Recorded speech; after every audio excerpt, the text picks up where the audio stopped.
There's some crazy stuff going on in these YouTube streets. But I gotta ask, does it show that Tommy was right? For those of you who don't know, and I will have the story repeated over on my OnlyFans. But the basis of the story was Zoe Williams tried to hate on me because it was a dark-skinned girl named Jasmine with really big breasts. And you guys may know this woman. Thank you, Big Sosa. She had really big breasts, a cute girl. And she was trying to talk to me. Well, the problem was Zoe didn't like it, I guess because he light-skinned and I'm dark-skinned. And a lot of those dudes didn't understand why chicks liked me at all. So he went and told this girl that I wasn't a good dude. He did the same thing that Tim did. Like, it's weird. I didn't know people do that. He ain't a good dude. He this, that, and the other. Who does that? What are these niggas that protect hoes? Nigga, who was protecting hoes from you when you was out making people baby mamas and fucking hoes? Who was doing that? I never understood this. How am I gonna tell somebody that he ain't no good for you? Thank you, Green Thumbs. Hey, Corey, funny but kind of shady. Very.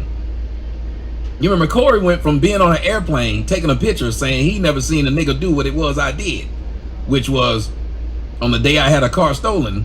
The next day I bought the car with cash. I think the car was around $42,000. I bought the car with cash. That's why it's always funny when people say Tommy got rich off of YouTube. This wasn't YouTube back then. There was none of that crap when I was driving across the country. I had a Chrysler 300 when I started. It got stolen. I went and brought my my Lexus, the red one. I bought it cash. And he for those who remember, he put it on his Twitter saying, I never seen a nigga do this. And we were cool and everything. But then I came to find out that they were all hating on me and it was weird. Yeah, the red. So it was a weird thing. But Zoe told the girl I was a bad dude. Same thing that Tim did. Told them anything that they could find, I guess. And instead of her listening to him, she just came and told me what he said. Yeah, that happened in Texas. She just told me what he said.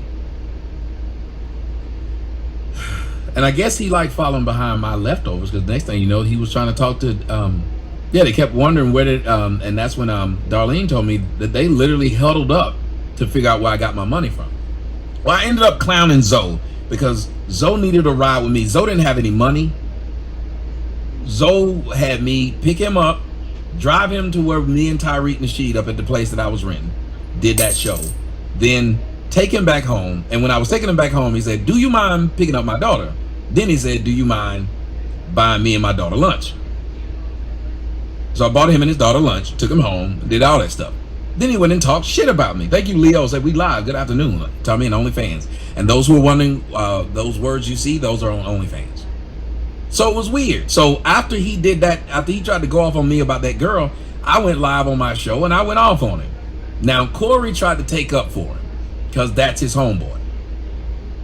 Yeah, it was a bump. He had a voice of reason. He had no car and he was living in an apartment in the hood in Inglewood. He had no car. So after he tried to stop me from fucking that woman instead of trying to get himself a car, after he decided to do all that, I went off on him on my show and it was hilarious. I roasted him for having no car, for having no money. And his response was, you didn't have to say that. Now he finished writing his book. They're going to talk about it in here. Say, do you mind paying my rent? What's next? Why'd you ask another man to buy you and your kids some lunch? I don't know. Maybe he realized I was some country bumpkin. I'll tell the story's going to be on my the whole story's going to be on the OnlyFans. You'll be able to see it over. And it's funny the way it's told. But it's still the night shift, just brighter, still making an entrance, just turning more. So after that, I roasted him. Well, what happened was, what's up, Chris? TheEndWheel.com. So what happened was, Corey had to take up for Zoe, because Zoe's not a roaster. Corey had to take up for him and that lame nigga Geoff, which I don't even know what happened to Geoff.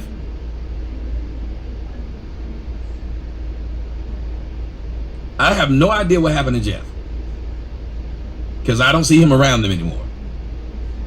But Geoff got on there and told some damn lie that I told him, a person I don't know nothing about.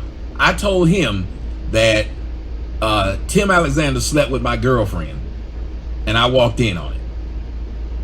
Then they kept spreading that lie. Then Corey spread the lie that the way I got my money was that I was in Atlanta and I was fucking dudes, and that's how I ended up getting so big.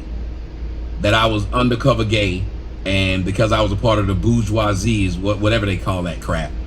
He said that's how I ended up getting all my money and getting so popular.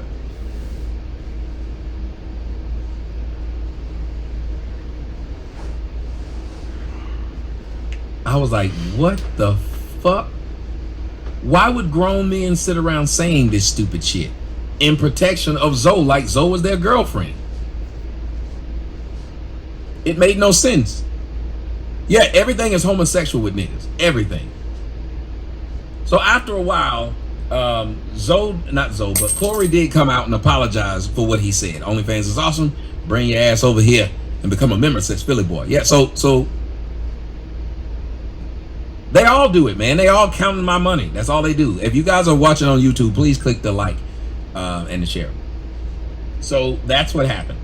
So after all these years, I was sort of validated on that when he sort of gave an apology. Sort of. But he did admit that he was just taking up for his girlfriend, Zoe, who is a bum. Sort of.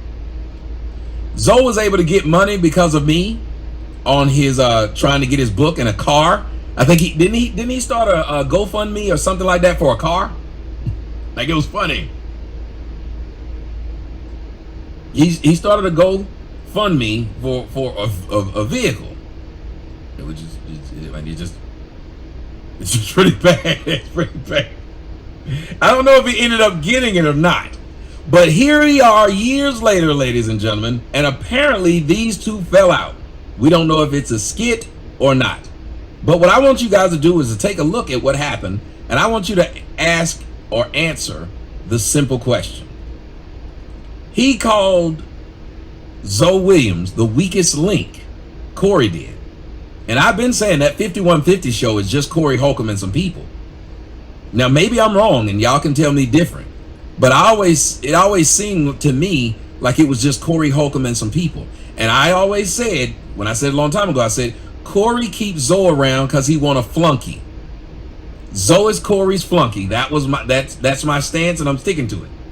Zoe has always been and will always be Corey's flunky. He has no one on the panel that has a name like him or that can do what he does. If everybody else is struggling to survive and you're the only one who pays bills,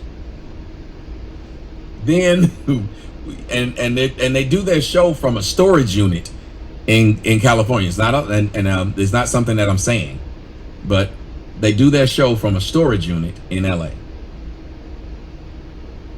So when you got all them niggas together and y'all can't get a studio, y'all doing it in a storage unit, that's weird. That to me is a weird thing to do. And I do everything myself. Yeah, I turn the rewind off.